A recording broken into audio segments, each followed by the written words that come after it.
அதிமுக ஆர்ப்பாட்டம். இங்கே மீனவர் செத்து மடிவதை பற்றி அவருக்கு கவலை இல்லை. துணை முதல்வராக அவருடைய தவப்பொருவன் உதயநிதி ஸ்டாலினை ஆக்குவதற்கு கோரிக்கை வலுத்திருக்கிறதா, ஆனால் பழுக்கவில்லை.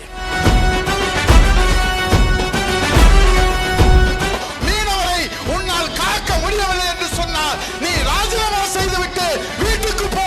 இந்த நாட்டை காப்பாற்ற புரட்சி தமிழையா எடப்பாடியா முன் நின்று காப்பா. கச்சத்தீவை அன்றைக்கு தாரவாய்த்தது யாரு?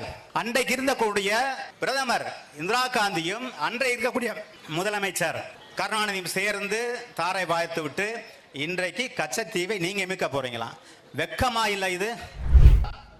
கடந்த 3 ஆண்டுகளில் மட்டும் திராவிட முன்னேற்ற கழக ஆட்சி வந்து கடந்த 3 ஆண்டுகளில் மட்டும் 5 படுகொலைகள் 520 பேரை கைது செய்திருக்கிறார். எந்த பிரச்சனைக்கு பொறுப்பேற்பதற்காகத்தானே இந்த மக்கள் உங்களுக்கு வாக்களிக்கிறார்கள், உங்களுக்கு அங்கீகாரத்தையும் அதிகாரத்தையும் தருகிறார்கள். உங்கள் பிள்ளையை முதலமைச்சர் ஆக்குவதற்காக அல்ல.